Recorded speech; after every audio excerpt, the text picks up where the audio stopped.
भगवान परशुराम सामुदायिक केंद्र में शुरू होने वाली श्रीमद् भागवत कथा से पूर्व एक भव्य कलश यात्रा निकाली गई, जिसमें सैकड़ों की संख्या में महिलाओं व पुरुषों ने भाग लिया। भगवान परशुराम सामुदायिक केंद्र में सोमवार से शुरू होने वाले श्रीमद् भागवत कथा से पूर्व सोमवार को एक भव्य कलश यात्रा निकाली गई, जिसमें सैकड़ों महिलाओं और पुरुषों ने भाग लिया।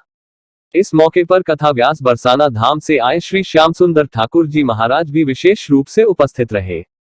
कलश यात्रा गोविंदपुरी के खेड़ा मंदिर से शुरू होकर गांव की परिक्रमा करते हुए कथास्थल भगवान परशुराम सामुदायिक केंद्र में कलश स्थापना के साथ समाप्त हुए। बैंड बाजों की अगुवाई में निकली इस कलश व भागवत शोभायात्रा पर जगह जगह श्रद्धालुओं ने पुष्प वर्षा की। भगवान परशुराम सेवा समिति द्वारा आयोजित इस कथा को लेकर कथा व्यास श्री श्याम सुंदर ठाकुर जी ने कहा कि कथा में आकर बैठने का मतलब केवल कथा में बैठना नहीं, बल्कि परमपिता परमात्मा की गोद में बैठना होता है। जो व्यक्ति लगातार श्रीमद् भागवत कथा का श्रवण करता है या फिर एक बार भी श्रवण कर लेता है या फिर जिसने कलश यात्रा में भी भाग लिया है, वह भी पुण्य का भागीदार है। सेवा समिति के राकेश त्यागी, मायाराम शर्मा, मोनू त्यागी तथा मनोज गर्ग ने बताया कि 22 नवंबर तक श्रीमद् भागवत कथा अमृत वर्षा होगी तथा 23 तारीख को विशाल भंडारे का आयोजन किया जाएगा। कलश यात्रा के दौरान श्रद्धालुओं ने सिर पर श्रीमद् भागवत को धारण किया तथा नंगे पांव गांव की परिक्रमा की।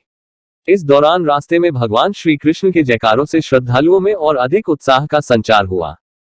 कलश यात्रा में भाग लेने वाले श्रद्धालु डिप्टी मेयर रानी कालड़ा, सामाजिक कार्यकर्ता डॉक्टर पायल रावत, लक्ष्मी यादव, अग्रवाल सभा के अध्यक्ष इंदु गुप्ता, इंदु बाला स्वीटी, उमा शर्मा आदि का कहना था कि कलश यात्रा में भाग लेना भी पुण्य कार्य है।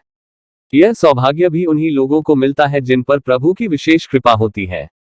इस मौके पर अजय त्यागी एडवोकेट, सुधा त्यागी, सुमन पिंकी, नंद किशोर, मुकेश त्यागी, डॉक्टर विशेष, रिंकू, भीम, अनिल दत्त, विनोद अरोड़ा, अनुज धीमान, रीना, नीलम त्यागी, रीता, अरुण त्यागी, राकेश कुकला, रामकेश अमरनाथ, पंडित श्यामलाल, कुसुम त्यागी, अनीता त्यागी, सुनीता शर्मा, प्रतिमा पांडे, अनिल कंबोज तथा वीरेंद्र त्यागी आदि मुख्य रूप से उपस्थित रहे।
जी, जो ये गांव गोविंदपुरी में श्रीमद् भागवत कथा का जो आयोजन किया जा रहा है, इसके बारे में बताएंगे कि कब से प्रारंभ है ये और कब तक चलेगी। ये राधा रानी जी की बड़ी असीम कृपा है कि कार्तिक मास के अंदर हमारे यहाँ भगवान परशुराम भवन गोविंदपुरी यमुनानगर में भागवत कथा का आयोजन किया जा रहा है, जिसमें हमारे बरसाना धाम से श्याम सुंदर जी ठाकुर अपनी पूरी मंडली के साथ 10-11 व्यक्तियों के साथ यहाँ पर पहुँचे हैं और वो भागवत कथा के रस का पान कराएंगे, जिनकी बहुत मधुर संगीत में वाणी के साथ भागवत करते हैं। और ये 15 तारीख से, आज 15 तारीख को कलश यात्रा